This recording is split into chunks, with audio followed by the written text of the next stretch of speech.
Hi,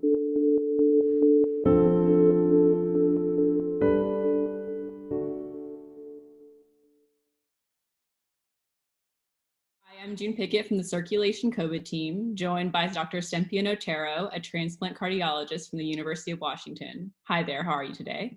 I'm well, thank you. Thank you so much for being a part of our initiative, Circulation COVID, Updates from the Front Lines. We wanted to get your perspective on your center and region and how they've led initiatives to battle COVID-19 from a cardiovascular perspective.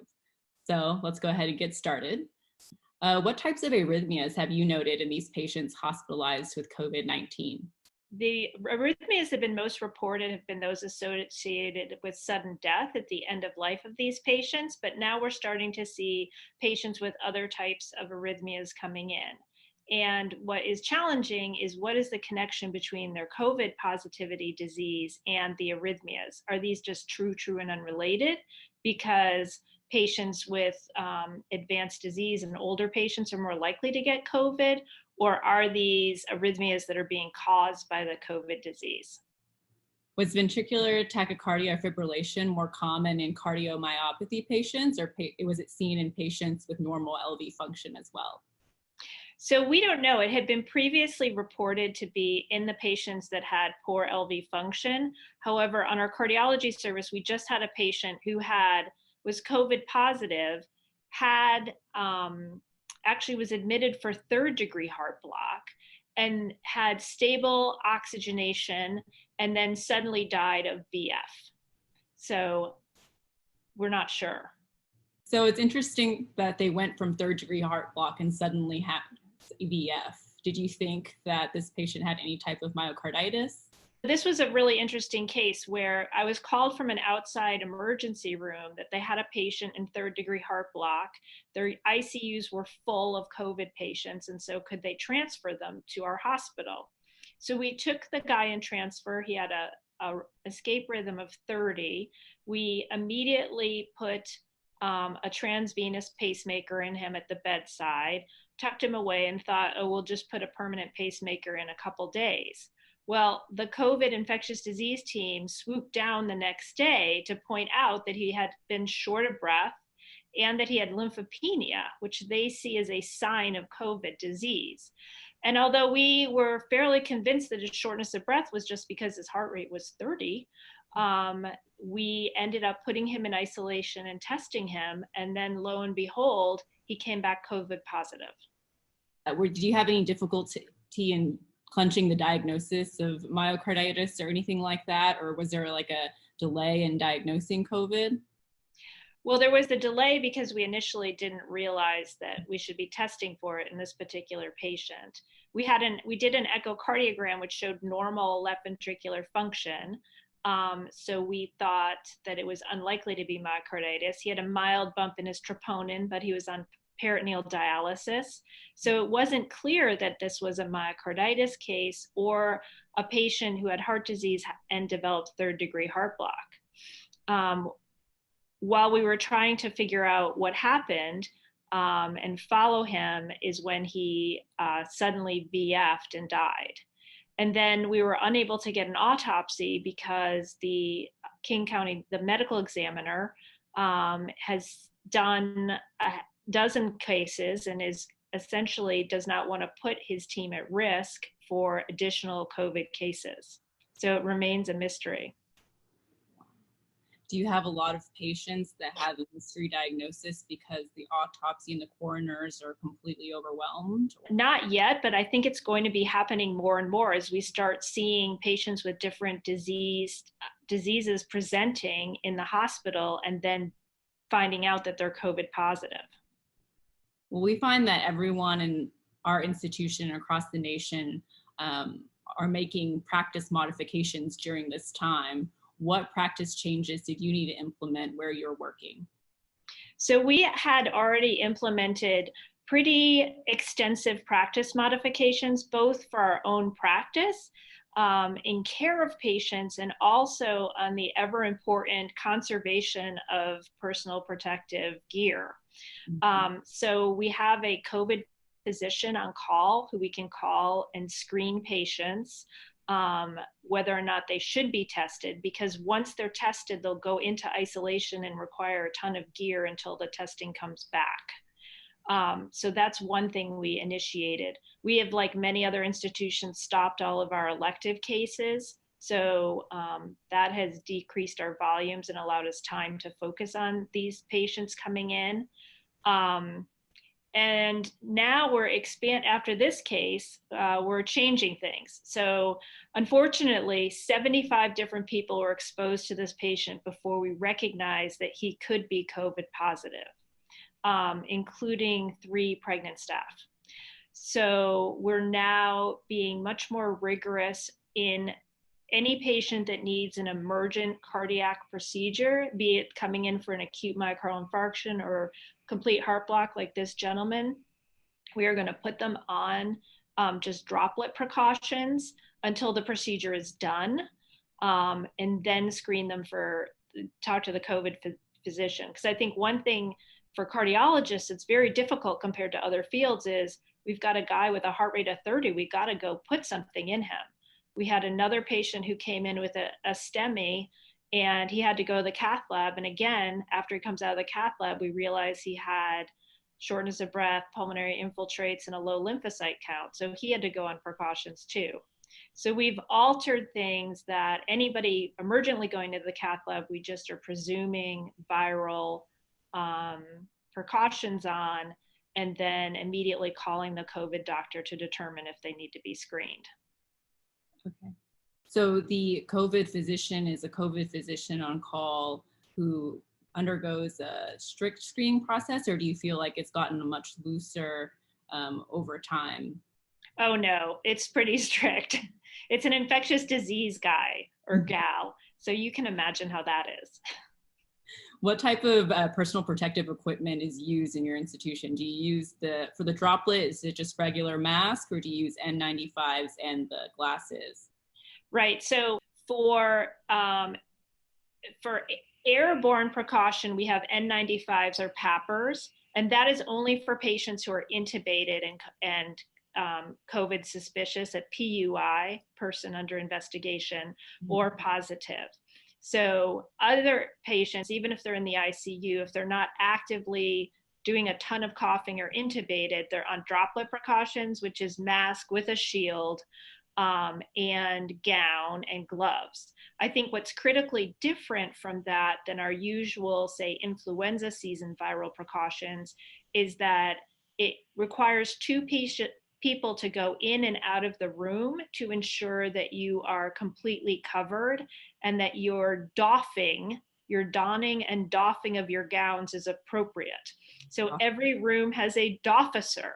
The dofficer watches you doff and ensures that you're doing it correctly, and hands you, for example, after you take your gown off and your gloves off, you need to put a fresh pair of gloves on to take your mask off. And this is in front of every room?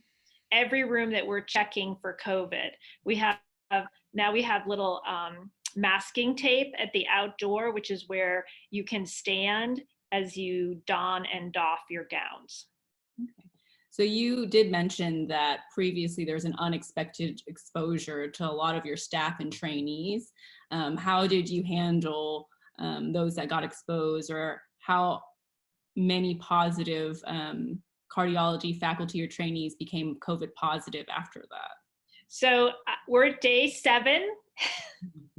Our policy is that you continue to go to work as long as you don't have symptoms. So we're all just monitoring our symptoms. The one person who developed a cough and a headache after this actually was tested through our drive-through healthcare worker testing unit, and she was negative.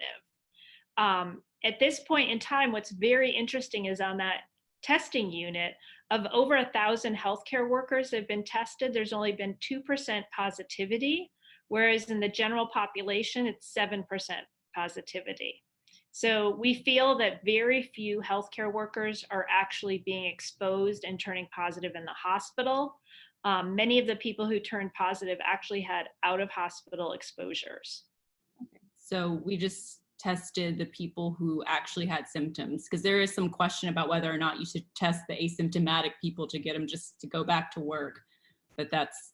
We go back to work as long as we're asymptomatic. Exactly. Okay. So any issues with staffing thus far, or any lessons learned on how to cover services if there's staff that's out?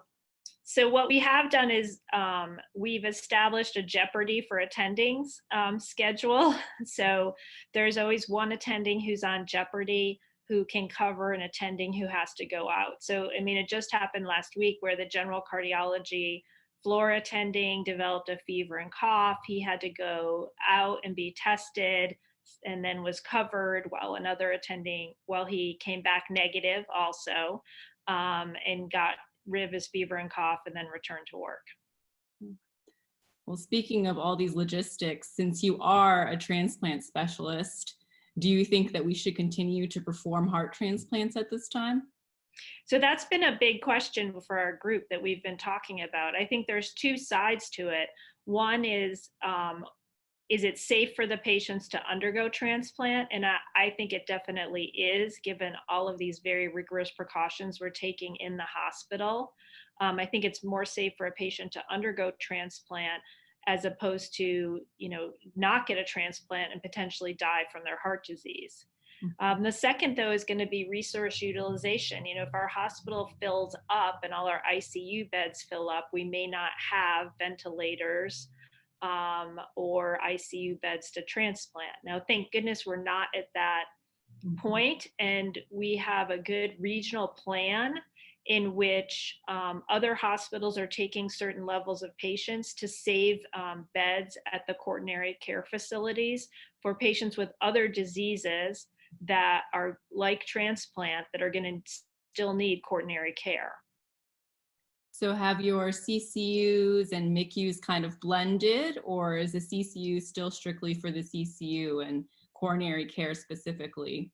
So our CCU is still specifically coronary care.